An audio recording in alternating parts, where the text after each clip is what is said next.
Hello friends, welcome to my channel. Shreya బాబుని అమ్మేసి అవని పైన వేయాలని చూసిన పల్లవి చెంప పగలగొట్టిన రాజేంద్ర. అసలు ఏం జరగబోతుంది? పల్లవి శ్రేయా బాబుని అమ్మేయడం ఏంటి తెలుసుకోవాలి అంటే ఈ వీడియోని ఎక్కడ స్కిప్ చేయకుండా చూసేయండి. ఇక వీడియోలోకి వెళ్ళినట్లయితే ఆరాధ్య స్కూల్కి వెళ్ళడానికి రెడీ అవుతూ ఉంటుంది. అప్పుడే అవని ఆరాధ్య బ్యాగ్ కూడా సర్దుతూ ఉంటుంది. అందులో ఆరాధ్య ప్రోగ్రెస్ కార్డ్ చూసి అవని షాక్ అయిపోతుంది. అప్పుడే ఆరాధ్య అక్కడికి రాగానే, ఏంటి ఆరాధ్య, ప్రోగ్రెస్ కార్డ్ ఇచ్చారా అని అనగానే, అవునమ్మా, రాత్రి నీకు చూపించాలి అనుకున్నాను కానీ మర్చిపోయానమ్మా, సైన్ చెయ్యమ్మా అని అనగానే, లేదా ఆరాధ్య, నేను సైన్ చేయను అని అవని అనేసరికే, అక్షయ్, దేనికి అవని సైన్ చేయనంటున్నావేంటి అని అనగానే, ఆరాధ్య చాలా ఆబ్సెంట్ అయిందండి. రిమార్క్లో ఆరాధ్య ఆబ్సెంట్ గురించే కంప్లైంట్ రాశారు, అందుకే నేను సైన్ చేయను అని అనగానే, ఈ ఆరాధ్య, ప్లీజ్ అమ్మా సైన్ చెయ్యమ్మా అని బ్రతిమలాడుతూ ఉంటుంది. ఆరాధ్య, నువ్వు ఇంకొకసారి ఇలాంటి తప్పు చేయకుండా ఉండాలి అంటే నేను ఇప్పుడు ప్రోగ్రెస్ కార్డ్ మీద సైన్ చెయ్యను అని అవని అంటూ ఉంటుంది. అప్పుడే ఆరాధ్య, నాన్న నువ్వైనా చెప్పు నాన్న, అమ్మకి సైన్ చేయమని అని ఆరాధ్య అనగానే, ఏంటి ఆరాధ్య, మీ అమ్మ సైన్ చేయకపోతే ఏంటి, నేను చేస్తాను కదా అని ఆరాధ్య ప్రోగ్రెస్ కార్డ్ తీసుకొని సైన్ చేసేస్తాడు. అది చూసి అవని, నేను వద్దంటున్నా, మీరు సైన్ చేశారు కదా, మీతో మాట్లాడను అని అవని అలుగుతూ ఉంటే, అప్పుడే అక్షయ్, అవని, ఎందుకు నువ్వు ఆరాధ్యని అంతలా తిడుతున్నావు? పాపం తమ్ముడు వచ్చినప్పటి నుండే కదా ఆరాధ్య స్కూల్కి ఆబ్సెంట్ అయ్యింది. అంతకుముందు ఆరాధ్య డైలీ స్కూల్కి వెళ్ళేది. నువ్వే చెప్పు, బాబు ఇంటికి వచ్చినప్పటి నుండి నువ్వు కూడా ఇంట్లో పనులు మానేసి బాబుతో ఆడుకుంటున్నావు. నీకే అలా ఉండంగా లేంది పాపం పసిపిల్ల ఆరాధ్య ఎలా చెప్పు అని అనగానే, ఈ కవని, అలా అయితే ఎలాగండి, ఇప్పుడు మీరు సైన్ పెడితే ఆరాధ్య రేపటి నుండి కూడా తమ్ముడితో ఆడుకోవడం కోసం ఇక్కడే ఉంటానంటుంది అని అనగానే, ఈ అక్షయ్, లేదావని, ఆరాధ్య అలా చేయదు.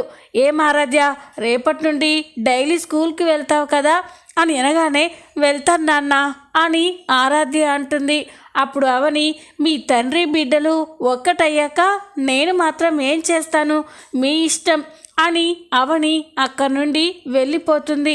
మరో పక్క పల్లవి అయితే హెడ్ ఫోన్స్ పెట్టుకొని చాలా సరదాగా మ్యూజిక్ ఎంజాయ్ చేస్తూ ఉంటుంది. అది గమనించిన అవని ఆశ్చర్యపోతుంది. ఇదేంటి, పల్లవి ఇంత కూల్గా ఉంది, 2 రోజుల్లో బాబు నగలు తెచ్చివ్వాలని పల్లవికి వార్నింగ్ ఇచ్చాను, ఆ విషయం గురించి పట్టించుకోకుండా పల్లవి ఇంత కూల్గా ఉందేంటి, ఒకసారి గుర్తు చేద్దాం అని అవని పల్లవి దగ్గరికి వెళ్తుంది.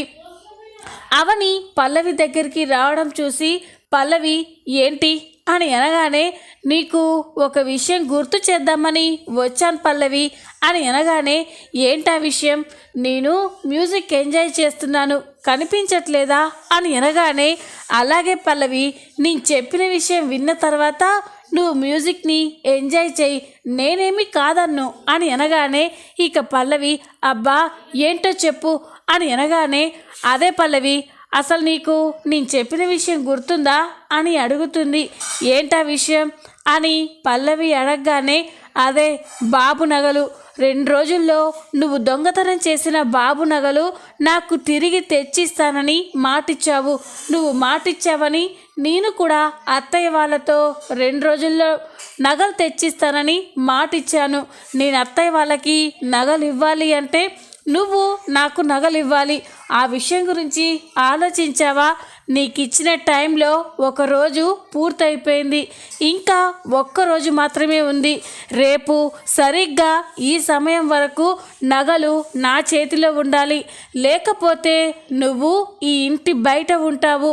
జీవితంలో మళ్ళీ కమల్ కానీ ఈ ఇంట్లో వాళ్ళు కానీ నిన్ను క్షమించరు. నీ బ్రతికేమవుతుందో ఆలోచించుకో అని చెప్పగానే పల్లవి షాక్ అయిపోతుంది. వద్దు, అలా చెయ్యొద్దు, నేను ఖచ్చితంగా నగలు తీసుకొచ్చి ఇస్తాను అని అనగానే ఆ విషయం గురించే గుర్తు చేయడానికి వచ్చాను, జాగ్రత్త అని అవని అక్కడి నుండి వార్నింగ్ ఇచ్చి వెళ్ళిపోతుంది. అవని వెళ్ళిపోయిన తర్వాత పల్లవి అయితే చాలా టెన్షన్ పడుతుంది.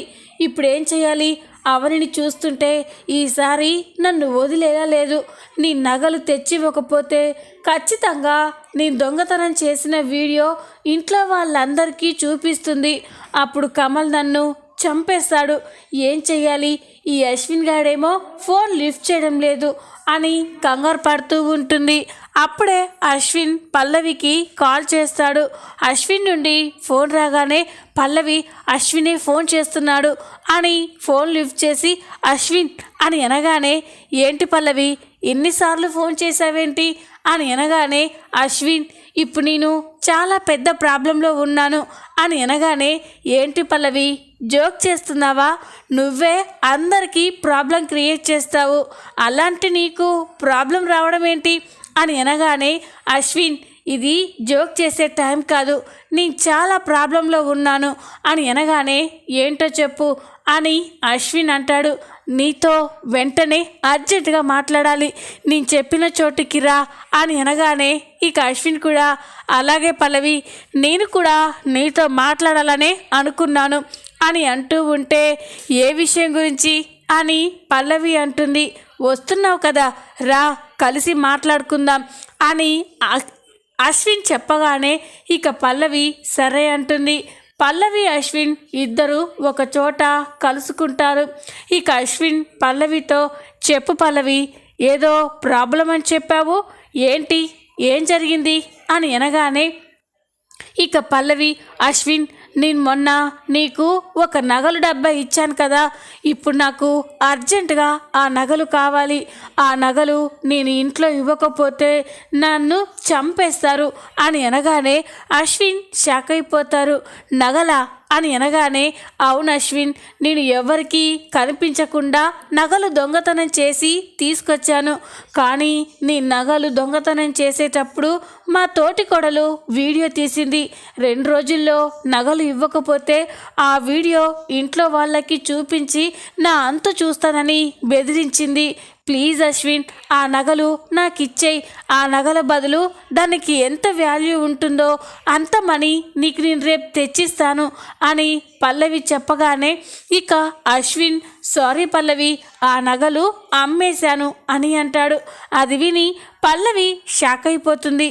ఏంటి అమ్మేశావా అని అనగానే ఇక అశ్విన్, టెన్షన్ పడకు పల్లవి, ఊరికే జోక్ చేశాను, ఆ నగలు నా దగ్గరే ఉన్నాయి, ఇదిగో నా జేబులోనే ఉన్నాయి అని ఆ నగల డబ్బా తీసి పల్లవికి చూపిస్తాడు. ఇక అది చూసి పల్లవి అయితే చాలా హ్యాపీ ఫీల్ అవుతుంది.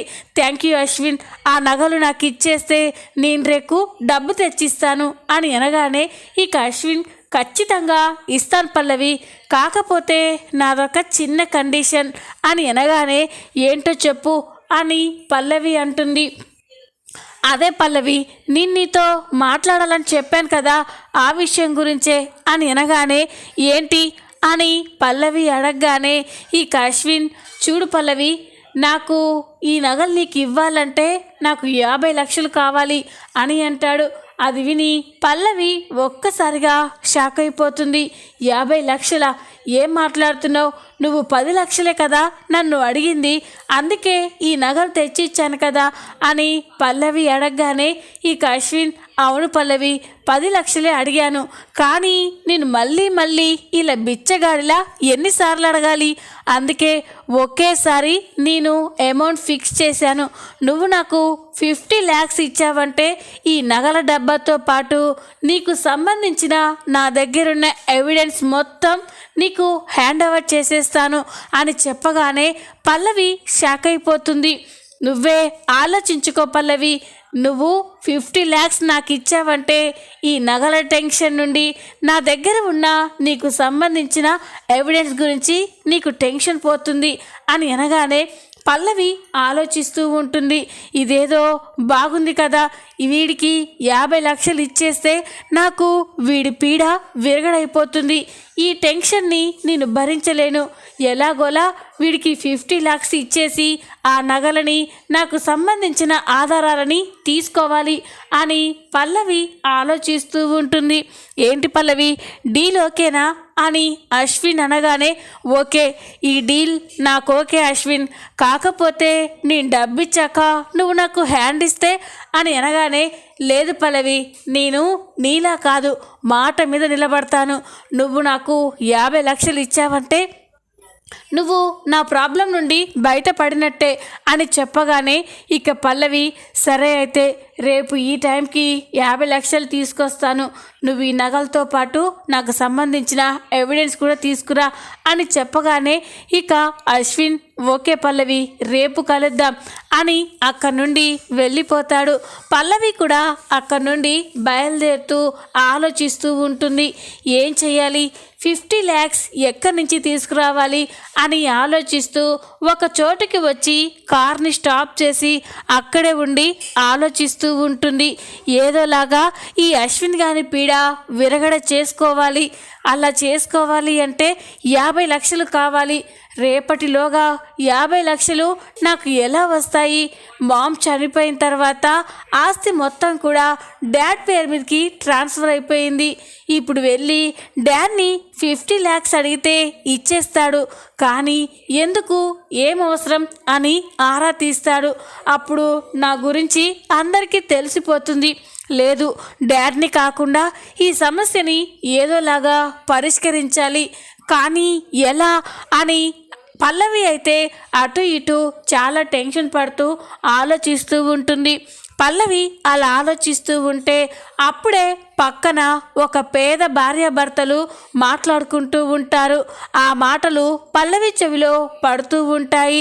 అందులో భార్య భర్తతో అడుగుతూ ఉంటుంది, ఏమయ్యా రేపటిలోపు మనం ఒక అందమైన ఆరోగ్యకరమైన మగబిడ్డని వాళ్ళకి తెచ్చిచ్చాము అంటే మనకి 1 కోటి రూపాయలు ఇస్తారని చెప్పారు. మనం ఎంత కష్టపడైనా సరే ఆ మగబిడ్డని తీసుకొచ్చి వాళ్ళకి అమ్మేస్తే మన దరిద్రం పోతుంది. మనం ఇప్పట్లా కాకుండా చాలా డబ్బున్న వాళ్ళలా బ్రతకొచ్చు అని అనగానే నువ్వు చెప్పింది నిజమేనే, కానీ ఇప్పటికిప్పుడు ఆరోగ్యంగా అందంగా ఉన్న మగబిడ్డ మనకి ఎక్కడ దొరుకుతాడు, ఏం చెయ్యాలి అని వాళ్ళిద్దరూ ఆలోచిస్తూ ఉంటారు. ఆ మాటలన్నీ కూడా పల్లవి చెవిలో పడుతూ ఉంటాయి. ఇక వెంటనే పల్లవికి ఒక ఆలోచన వస్తుంది. వాళ్ళ దగ్గరికి వెళ్ళి ఏయ్ మీరు ఏ విషయం గురించి మాట్లాడుకుంటున్నారు అని అడుగుతుంది. పల్లవిని చూసి వాళ్ళు టెన్షన్ పడుతూ ఇదేంటి మేము మాట్లాడుకున్న మాటలు ఈవిడ వినేసిందా ఏంటి? ఏం లేదమ్మా, మా కష్టాల గురించే మాట్లాడుకుంటున్నాం అని అంటూ ఉంటాడు. ఏయ్ ఇందాక మీరేదో మగబిడ్డ గురించి అమ్మేయడం గురించి మాట్లాడుకుంటుంటే విన్నాను అని అనగానే వాళ్ళు షాక్ అయిపోతారు. లేదమ్మా మేము ఏం మాట్లాడుకోలేదు అని కంగారు పడుతూ ఉంటే టెన్షన్ పడకండి, నేను మీకు సాయం చేయడం కోసమే వచ్చాను అని అనగానే వాళ్ళు ఒక్కసారిగా షాక్ అయిపోతారు. ఏంటమ్మా అని అనగానే అవును, మీకు ఆరోగ్యంగా అందంగా ఉన్న మగబిడ్డ కావాలన్నారు కదా, ఆ మగబిడ్డనిస్తే ఎవరో 1 కోటి రూపాయలు ఇస్తానని చెప్పారు కదా, ఆ బాబుని నేను మీకు తెచ్చిస్తాను అని చెప్పగానే వాళ్ళు సంతోషపడుతూ ఉంటారు. ఏంటమ్మా నువ్వు చెప్పేది అని అనగానే అవును, మీకు ఎలాంటి శ్రమ లేకుండా ఆ పసిబిడ్డని నేను తెచ్చిస్తాను. కాకపోతే నాకు అమౌంట్లో సగం అంటే 50 lakhs కావాలి అని చెప్పగానే ఇక వాళ్ళు ఆలోచిస్తూ ఉంటారు. ఇక అందులో అతని భార్య ఏమయ్యా ఒప్పేసుకోయా, రేపట్లోగా మగబాబు అంటే మనకి ఎక్కడ దొరుకుతాడు, ఈవిడ బాబుని మనకి తెచ్చిస్తానని చెప్తుంది కదా, మనకి చాలా సులువవుతుంది, ఎలాగో 50 లక్షలైనా వస్తాయి కదా అని అనగానే ఈ కథను కూడా అలాగే అని చెప్పి పల్లవితో డీల్ కుదుర్చుకుంటారు. ఓకేనమ్మా, నువ్వు చెప్పిన దానికి మేము ఒప్పుకుంటాము, కానీ ఆ బాబు ఎక్కడా అని అనగానే ఇప్పుడు కాదు, నేనొక అడ్రస్ చెప్తాను, రాత్రి 12 గంటలకి ఆ బాబుని తీసుకెళ్ళడానికి ఆ అడ్రస్కి రండి, మీకు బాబును అప్పగిస్తాను, మీరు నాకు డబ్బు అప్పగించండి అని చెప్పగానే ఇక వాళ్ళు కూడా అలాగేనమ్మా, మేం కాదు మా పార్టీని అక్కడికి తీసుకొస్తాము, అక్కడ మీకు ఇవ్వవలసిన అమౌంట్ మీరు తీసేసుకోండి, మాకు రావాల్సిన అమౌంట్ మేము తీసేసుకుంటాము అని చెప్పి ఇక పల్లవి వాళ్ళు అయితే డీల్ కుదుర్చుకుంటారు. పల్లవి ఇక ఎలాగైనా శ్రేయా బాబుని అమ్మేసి అశ్విన్ ప్రాబ్లం నుండి బయటపడాలనే ప్లాన్ చేస్తూ ఉంటుంది. ఎలాగోలా శ్రేయా బాబుని వాళ్ళకి అమ్మేస్తే నా ప్రాబ్లం సాల్వ్ అయిపోతుంది, బాబు ఎక్కడికి వెళ్ళాడో తెలియక శ్రేయ పిచ్చిదైపోతుంది, తను కాక తల్లి అయింది అని తెగ పొగరు చూపిస్తుంది. ఇప్పుడు ఈ బాబుని కనిపించకుండా పోతే ఇంట్లో వాళ్ళంతా కూడా కుల్లి కుల్లి ఏడుస్తారు అని ఇక పల్లవి అయితే ప్లాన్ చేస్తూ ఉంటుంది. రాత్రి కాగానే అందరూ భోజనాలు చేయడానికి సిద్ధమవుతూ ఉంటారు. అప్పుడే పల్లవి వాళ్ళందరూ మత్తులోకి జారుకోవడం కోసం కిచెన్లో ఎవరూ లేని సమయంలో కిచెన్లోకి వెళ్ళి అందరూ భోజనం చేసే భోజనంలో మత్తు మందు కలుపుతుంది. ఇక మత్తు మందు కలిపి ఈ మత్తు మందు కలిపిన భోజనం తిన్నారు అంటే అందరూ రేపు ఉదయం వరకు నిద్రలేవరు. ఈలోపే నేను అనుకున్నది చెయ్యాలి అని పల్లవి అనుకుంటూ ఉంటుంది. ఇక అందరూ భోజనం చేస్తారు, కానీ పల్లవి మాత్రం ప్లాన్ ప్రకారమే తను భోజనం తినకుండా అలాగే ఉండిపోతుంది. ఇక అర్ధరాత్రి కాగానే అందరూ మత్తులోకి జారుకుంటారు. ఇక పల్లవి తన ప్లాన్ని అమలు చేయడం కోసం మెల్లగా గదిలో నుండి లేస్తుంది. కమల్ని లేపుతూ ఉంటుంది, కానీ కమల్ మత్తుగా పడిపోయి ఉండడంతో ఇక పల్లవి అయితే ఎస్, నేను మత్తు మందు కలిపిన భోజనం తిన్నాక అందరూ ఇలాగే నిద్రపోయి ఉంటారు, బాబుని మనం తీసుకెళ్ళి అమ్మేయాలి అని ఇక పల్లవి అయితే బాబు కోసం శ్రేయ వాళ్ళ గదిలోకి వెళ్తుంది. అక్కడ బాబు లేకపోవడంతో ఇదేంటి, బాబు ఇక్కడే కదా ఉండాలి, లేడేంటి అని పల్లవి మొత్తం వెతుకుతూ ఉంటే అవని వాళ్ళ గదిలో బాబు నిద్రపోతూ ఉంటాడు. అది చూసిన పల్లవి ఒక్కసారిగా షాక్ అయిపోతుంది. ఏంటి, బాబు అవని దగ్గర పడుకున్నాడా? అంటే ఇప్పుడు ఈ బాబుని అమ్మేస్తే అవని మీద పడిపోతుంది కదా, మన వల్ల ఈ అవని కూడా ప్రాబ్లంలో పడిపోతుంది అని చెప్పి ఇక పల్లవి అయితే నిద్రపోతున్న బాబుని ఎత్తుకుంటుంది. ఇక ఎవ్వరూ చూడకుండా అర్ధరాత్రి బయటికి వస్తుంది. పల్లవి బాబుని బయటికి తీసుకొచ్చేసరికే బాబుని కొనుక్కునే పార్టీ వాళ్ళు, ఆ పేద భార్యాభర్తలు అక్కడ ఉంటారు. ఇక పల్లవి వాళ్ళకి బాబునిస్తూ, ఇదిగోండి బాబు, ఈ బాబుకి ఎలాంటి హెల్త్ ప్రాబ్లం లేదు, అలాగే చాలా అందంగా ఉన్నాడు, కావాలంటే చూడండి అని అనగానే ఇక వాళ్ళైతే బాబుని చూసుకుంటారు. బాబు వాళ్ళకి బాగా నచ్చేసరికే అలాగేనమ్మా, బాబు చాలా బాగున్నాడు, ఇదిగోండి మీకు ఇవ్వాల్సిన డబ్బు అని 1 కోటి రూపాయలు వాళ్ళకిచ్చి బాబుని తీసుకెళ్తారు. ఇక పల్లవి అయితే తనకు రావాల్సిన 50 లక్షలు తీసుకొని చాలా సంతోషంగా ఇంట్లోకి వస్తుంది. ఇంతలోనే ఉదయం అవుతుంది. ఉదయం కాగానే శ్రేయ, శ్రీకర్, అవని ఇంట్లో వాళ్ళంతా కూడా నిద్రలేస్తూ ఉంటారు.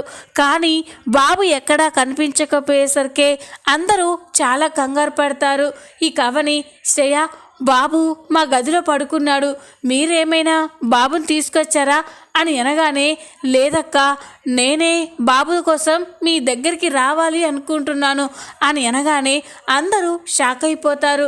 అదేంటి, రాత్రి పడుకునేటప్పుడు బాబు మా పక్కనే ఉన్నాడు, మరి బాబు ఎక్కడికి వెళ్ళాడు అని ఇంట్లో అంతా వెతుకుతూ ఉంటారు. కానీ బాబు ఎక్కడా కనిపించకపోయేసరికి అందరూ చాలా టెన్షన్ పడుతూ ఉంటారు. అప్పుడే ఇక పార్వతి అసలు ఈ ఇంట్లో ఏం జరుగుతుంది, ఇంట్లో ఇంతమంది ఉన్నాము, ఒక పసిబాబు కనిపించకపోవడం ఏంటి అని అంటూ ఉంటే అప్పుడే పల్లవి ఎలాగైనా అవనిని ఇరికించాలి అని, ఏంటత్తయ్య ఇది ఎవరు చేశారో ఇంకా మీకు అర్థం కాలేదా అని అంటుంది. పల్లవి అలా అనేసరికి అందరూ ఒక్కసారిగా షాక్ అయిపోతారు. ఇక కమల్ ఏం మాట్లాడుతున్నావు అని అనగానే, అయ్యో బావా మీకెవ్వరికి అర్థం కావట్లేదు, ఈ బాబుని మాయం చేసింది ఈ అవనినే అని చెప్పగానే అందరూ షాక్ అయిపోతారు. ఈ అవని పల్లవి ఏం మాట్లాడుతున్నావు, బాబుని నేను మాయం చేయడం ఏంటి అని అనగానే, అవును నువ్వే ముమ్మాటికి బాబుని ఏదో చేశావు, రాత్రి పడుకునేటప్పుడు నీ దగ్గరే పడుకున్న బాబు మరి ఎక్కడికి వెళ్తాడు అని అనగానే అందరూ షాక్ అయిపోయి చూస్తూ ఉంటారు. ఇక శ్రేయ పల్లవి ఏం మాట్లాడుతున్నావు, అక్క తన ప్రాణాలని అడ్డు పెట్టి మరి నా బాబుని కాపాడింది, అలాంటి అక్క నా బాబుని ఏదో చేయడం ఏంటి అని అనగానే, అదే శ్రేయ ఆ అవని మాస్టర్ మైండ్ అంటే నీకు ఆ అవని గురించి ఇంకా అర్థం కావట్లేదు. బాబు ఇంటికి వచ్చినప్పటి నుండి తన కూతురు ఆరాధ్యని ప్రేమగా చూసుకోవట్లేదు, గారాబం చేయడం లేదు. అందరూ నీ బాబునే ప్రేమగా చూసుకొని నీ బాబునే గారాబం చేస్తున్నారు. అది చూసి తట్టుకోలేక ఇంట్లో వాళ్ళందరూ తన కూతుర్నే ప్రేమగా చూసుకోవాలి అని అవనియే ఇదంతా చేసింది అని అంటూ ఉంటే ఇక అందరూ షాక్ అయిపోతారు. అప్పుడే అక్కడికి రాజేంద్ర బాబుని తీసుకొచ్చి పల్లవి చెంప పగలగొడతాడు. అది చూసి అందరూ షాక్ అయిపోతారు. ఇక రాజేంద్ర పల్లవితో మాట్లాడుతూ, ఏమన్నావు, అవని బాబుని మాయం చేసిందా, ఇంకొక మాట నా పెద్ద కోడలు గురించి మాట్లాడితే నిన్ను చంపేస్తాను అని అనగానే అందరూ షాక్ అయిపోతారు. రాజేంద్ర దగ్గర బాబు ఉండడం చూసి శ్రేయ బాబుని తీసుకొని, మామయ్య బాబు మీకు ఎక్కడ కనిపించాడు అని అనగానే ఇక రాజేంద్ర, ఇదిగో ఈ పల్లవి బాబుని ₹1,00,00,000 ఒకరికి అమ్మిందమ్మా అని చెప్పగానే అందరూ షాక్ అయిపోతారు.